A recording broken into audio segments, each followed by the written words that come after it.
Reaction channel. उम्मीद होगा सब ठीक ठाक होंगे, खुश होंगे, आबाद होंगे, सेफ होंगे गाइस। मेरा नाम फैजान, मेरा नाम है जावेद। सो गाइस आज की very interesting video guys. Bharat ने एक ऐसा मिसाइल तैयार किया, ARM टेस्ट किया गाइस। वो हम स्टार लेके एंटर किए। हमारे चैनल पे न्यू है, ठोको सब्सक्राइब का बटन, साथ बेल का आइकन दिख रहा है, प्रेस करो। आने अपडेट आप तक पहुंच जाएगी। काउंट स्टार्ट करते हैं 3, 2, 1 एंड स्टार्ट। नमस्कार दोस्तों, स्वागत है आपका हिंदी नॉलेज शो में। तो दोस्तों आप स्क्रीन पर देख सकते हैं, भारत ने 3 से लेकर 14 मार्च के बीच में एक नो टाइम वार्निंग जारी कर दी है। और ये नो टाइम वार्निंग बंगाल की खाड़ी में जारी की गई है। और इसका मतलब ये है कि 3 से लेकर 14 तारीख के बीच में भारत एक बहुत ही स्पेशल मिसाइल का परीक्षण करने जा रहा है। हालांकि हमेशा की तरह इस बार भी भारत ने ये रिवील नहीं किया है कि ये मिसाइल कौन सी होगी, लेकिन नो टाइम वार्निंग की लंबाई चौड़ाई से ये पता चल चुका है कि ये मिसाइल कौन सी होने जा रही है। और यकीन मानिए ये मिसाइल स्पेशल नहीं, वेरी स्पेशल है। और इसके पीछे है दो बड़े कारण। सबसे पहला इसकी स्पीड और दूसरा इसका वर्किंग मैकेनिज्म। बात करें इसकी स्पीड की तो आप जानकर हैरान होंगे कि इस मिसाइल की पीक रफ्तार है 5.5 मैक। और आप सभी जानते हैं कि हाइपरसोनिक रफ्तार होती है 5 मैक की, यानी एक तरीके से ये हाइपरसोनिक बैरियर को तोड़ सकती है। हालांकि फिर भी ये हाइपरसोनिक मिसाइल नहीं है, क्योंकि हाइपरसोनिक मिसाइल होने के लिए सिर्फ आपको रफ्तार नहीं चाहिए, आपकी मिसाइल हाइपरसोनिक स्पीड पर पहुंचकर ग्लाइड भी करनी चाहिए, उसे अपना रास्ता भी बदलना चाहिए। और डिफेंस सिस्टम अगर कोई सामने आ जाता है तो उसे बाईपास भी करना होता है हाइपरसोनिक रफ्तार बनाए रखते हुए। लेकिन भले ये मिसाइल हाइपरसोनिक ना हो, लेकिन रफ्तार तो रफ्तार ही होती है। 5.5 मैक की रफ्तार पर उड़ती हुई मिसाइल को पकड़ पाना हद से ज्यादा मुश्किल होता है। दूसरा बड़ा कारण है इसके खतरनाक होने का, इसका वर्किंग मैकेनिज्म। दरअसल मैं आपको एक दूसरी तरह की मिसाइलों का उदाहरण देकर समझाता हूं। आपने नाम सुना होगा हीट सीकिंग मिसाइलों का। जो हीट सीकिंग मिसाइलें होती है ना, उनका काम करने का तरीका ये होता है कि वो हवा में उड़ते हुए लड़ाकू विमान को मारकर गिराने के लिए पूरे लड़ाकू विमान को स्कैन नहीं करती, ना ही पूरे लड़ाकू विमान को टारगेट करती है। वो टारगेट करती है लड़ाकू विमान के उस हिस्से को जहां से हीट निकल रही हो। और लड़ाकू विमान में कहां से हीट निकलती है? उसके पिछले हिस्से से, जहां पर इंजन होता है। यानी कि वो मिसाइलें इंजन को टारगेट करती हैं। एक बार आपने इंजन को किल कर दिया, पूरा लड़ाकू विमान ध्वस्त। ठीक उसी तरीके से ये मिसाइल है एक एंटी रेडिएशन मिसाइल। और इसका काम है दुश्मन की रीढ़ की हड्डी तोड़ना। मतलब कि दुश्मन का जो डिफेंस है, जो उसके बड़े बड़े शक्तिशाली डिफेंस सिस्टम मौजूद है, उन्हें पूरी तरीके से तबाह कर देना।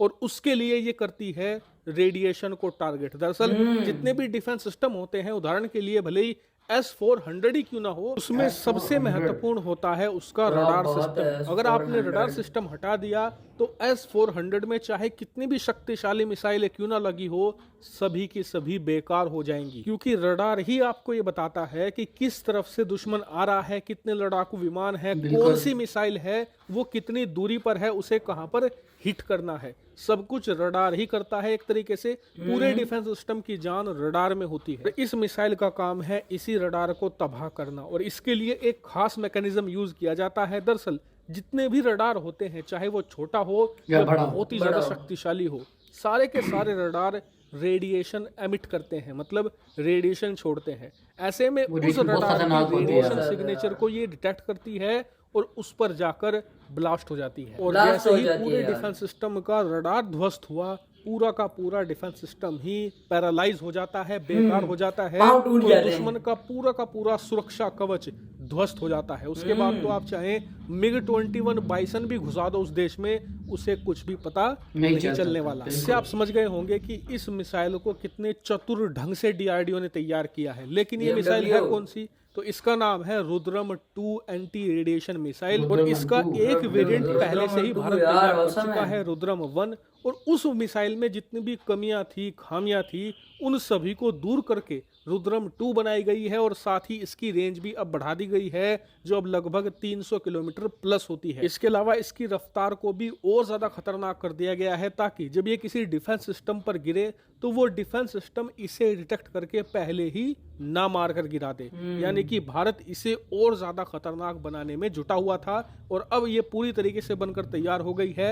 आने वाले कुछ दिनों में इसका सफल परीक्षण भी भारत कर देगा। हालांकि रुद्रम 2 के टेस्ट को मैं फॉलो कर रहा हूं, जैसे इस पर कोई बड़ी खबर आएगी मैं तुरंत आपको सूचित कर दूंगा। Thank you very much for watching video. So guys यहाँ वीडियो खत्म करते हुए इंटरेस्टिंग वीडियो गाइस, आप लोग खुद बेसब्री से इंतजार करेंगे चीज के बारे में। गाइस वेरी इनकी जो मिलिट्री आर्मी है वो गाइस बहुत ज्यादा टेक्नोलॉजी रिसर्च वगैरह करती है और गाइस वाकई में भारत काफी रशिया से रूस से काफी उनकी मिलिट्री गाइस स्ट्रॉन्ग और बहुत हार्ड है गाइस। इस तरह इन्होंने बात बोली कि एक मिसाइल एक बम जिनकी गाइस रेडिएशन कहता वो भाई ये रेडायर को भी पीछे छोड़ दिया इसने। बिल्कुल भाई रेडायर वो भाई पहले वो मारे तो इससे पहले ये मार देगा उससे, भाई कमर की रीढ़ तोड़ देगा उस बेचारे की। और भाई ये तो बहुत खतरनाक मिसाइल हो गाइस। कोई भी अगर हमारे पास हमला करने कोई आ जाता है तो गाइस की डिफेंस इतनी तेज है कि फोन है अचानक से ये एक इनके सेंसर लगा होता है, अचानक से एक प्रिडिक्ट करके उस बंदे को अटैक कर देता है गाइस। इसकी जो रेडिएशन है जिसकी जो गाइस पार्टी करते हैं, कोई अगर इंसान सामने भी खड़ा हो गया तो गाइस उसको ये जरा जरा कर देगी, जरा कर देगी भाई, जरा क्या कीमा बन जाएगा, पीस तो पीस गाइस कर मुझे देगा। आप बताएं आपको वीडियो गाइस कैसे लगी, कमेंट से अपना अच्छा सा राय देना, कमेंट से आपके खुली में गाइस। और अगर आपको नई से नई अपडेट चाहिए किसी और फनी वीडियो पे, मूवीज पे किसी रिएक्ट करें तो गाइस कमेंट से आप खुले मुझे हम आ जाके बता सकते हैं, वहां से भी गाइस मैं निकाल के वीडियो रिएक्ट करूंगा। अगर आप वीडियो पसंद आई है तो गाइस एक लाइक एक सब्सक्राइब बनता है। भारत से प्यार करते हो तो गाइस एक लाइक और एक सब्सक्राइब गाइस जरूर करना। मिलते हैं गाइस नेक्स्ट वीडियो में। जय हिंद।